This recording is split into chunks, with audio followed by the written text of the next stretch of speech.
The Bible is a living word that reads us as we read it. It's a person, a voice that proves that time is not linear, as one sentence can confirm the past, guide the present, and declare the future. You are here. I am here. He is here. We are here right now. In the tomorrow of yesterday and in the yesterday of tomorrow, I thank you for joining today. So we're back. Thank you so much for joining once again. In our last episode, we spoke about a woman named Hannah who had a desperate desire to bear a child and to have a son, but was unable to. Hannah would regularly go to the tabernacle with her husband and blended family, and she would cry out to God out of desperation for a child. Hannah's unfulfilled desire for a son at that point really started to impact her day-to-day behavior. Like she stopped eating even. And her husband would ask her, like, yo, am I not enough for you? Like, what's up? It's good. I'm not pressuring you for a son. Despite everyone else's lack of understanding for what she knew was inside of her, Hannah went to the tabernacle and she cried out to God and she said, God, I know what you've put inside of me. And if you will just allow me to have a son, I promise that I will present him back to you and he will live out his days serving you. Hannah was misunderstood, even by the man of God, the priest, Eli. Because Eli, as he was peeping and just in the corner watching her, he really thought that she was in the church drunk. And he went and accused her of such, and she respectfully declined that accusation and said, no, sir, I'm not drunk. I'm desperate.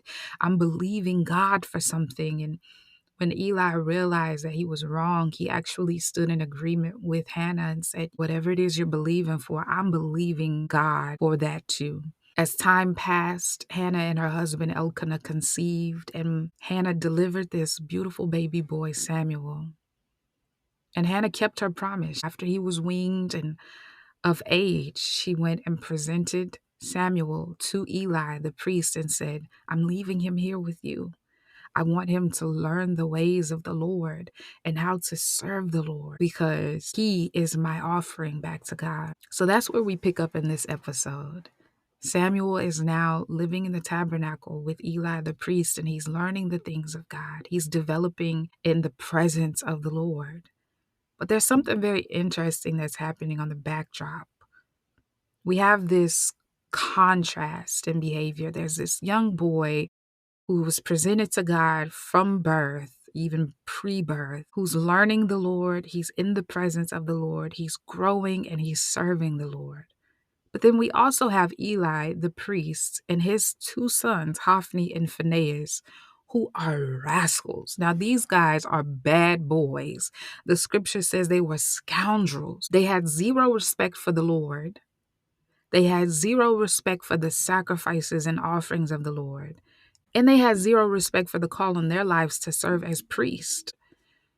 So when people would go to Shiloh to visit the tabernacle and present their offerings to the Lord, Eli's sons were literally dipping in the pot. Back in Leviticus chapter 7, you can read this on your own, but in Leviticus chapter 7, starting around verse 20, 22, we're able to see specifically what portion of this animal sacrifice or offering was allocated for the priest to be able to eat. And that was the right thigh and the breast of the animal. It's almost as if you having a big barbecue and you say, hey, you get to have this thigh and these breasts, but the ribs and everything else belongs to the Lord.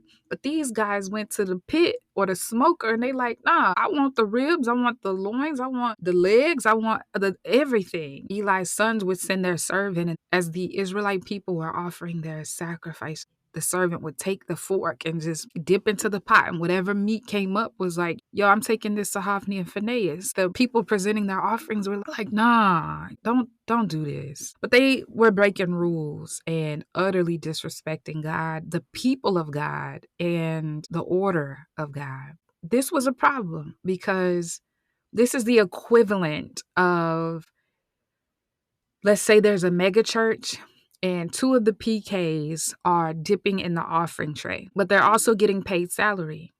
But they have zero regard for the fact that they are getting paid salary. There are funds that are allocated for them. There were offerings, portions of the offering that were allocated for them.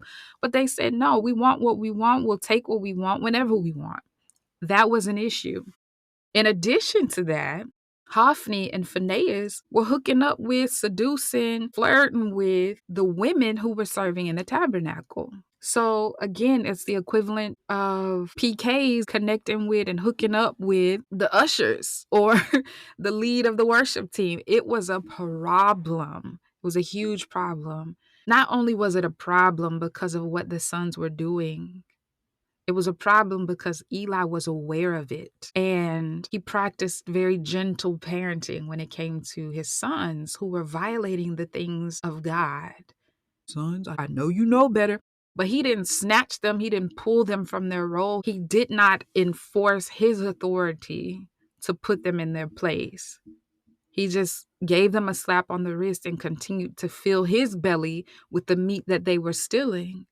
A man of God went and visited Eli one day, and he checked him. He let him know what the Lord said, and that the Lord had huge issue with Eli and Eli's sons and their behavior. The Lord told him, I've blessed your ancestors. I put you in the position that you're in right now. I've allocated and reserved a portion of the sacrifices so you and yours can eat, and you can eat well. But what I've given you isn't enough. I'm not understanding how it is that you are honoring your sons more than you're honoring me, because you just letting them run amok in my house. What we're not about to do is have you think that this setup is for your personal gain. You've got it all wrong. The Lord told Eli through this man of God, he said, I will honor the people who honor me, and I will despise the people who think lightly of me. Because you clearly have underestimated me and the gravity of the wicked nature that you have normalized in your life. Every member of your family is going to die before their time, because I'm not going to have priests in my tabernacle that are acting like this and who think it's okay. He gave them a warning. He said, all of you, all of the people in your family are going to die before their time. None of them will reach old age. And if you think I'm playing with you, to prove that what I'm saying is true, both of your sons, Hophni and Phinehas, are going to die, and they're going to die on the same day. Then I'm going to raise up a priest who respects me, who honors me, and who honors their role in co-laboring with me in the things that I'm doing. Eli was warned. And the Lord made it very clear to him that he was unhappy with Eli, and he was unhappy with the behavior of his sons. And again, in the meantime, Samuel was growing, and he's serving the Lord under the mentorship of Eli. During that time, messages from the Lord and visions from the Lord were very uncommon. By this time, Eli is almost blind. He's aged and he's fading, so to speak. But Eli had gone to bed. Samuel had gone to sleep in the tabernacle near the ark of God. And this rich voice just pierced through the darkness and said, Samuel. Now, Samuel, naturally, he went to Eli. Hey, here I am. Did you call me? Eli replied, no, go back to bed. So Samuel went back to lay down. And a second time, Samuel got up. He's rubbing his eyes, I imagine. He's like, yes, sir, here I am. Did you call me? Eli is frustrated at this point. He's like, I didn't call you. Go back to bed. Samuel is probably shaking his head like, I know I heard my name. What's really going on? Okay, so he laid back down. Mind you, at this point, Samuel didn't yet know the Lord. He never actually had a message from the Lord before. So this is the first time that he's having this level of communication with God. And so a third time he hears his name, Samuel. Samuel snaps up. He goes to Eli. Here I am. Did you call me this time? Eli had an aha moment, and he realized, okay, go back to bed. This time, when you hear your name, say, Speak, Lord, your servant is listening. He went back to bed, and the Lord called out, Samuel, Samuel. Samuel replied, Speak, Lord, your servant is listening. Now, of all the things that the Lord could have spoken to Samuel about, he decided to speak to Samuel about Eli and Eli's sons. The Lord told Samuel, everything that I told Eli that I would do, I'm going to do. I am about to carry out every threat that I made against Eli and his family. I've warned him, and that judgment is coming up because his sons keep doing what they want to do, and Eli refuses to discipline them. So I have determined that their sins will never be forgiven by sacrifices or offerings. They can't undo what they've done by making some sacrifice or some offering. I imagine that Samuel was disturbed by this message.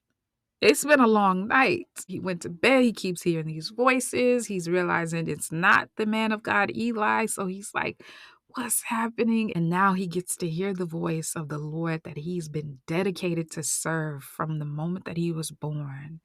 And the first thing that he hears the Lord tell him is that Eli, his leader, his mentor, is about to be punished, and his sons are about to have to pay for taking advantage of the people of God and the things of God.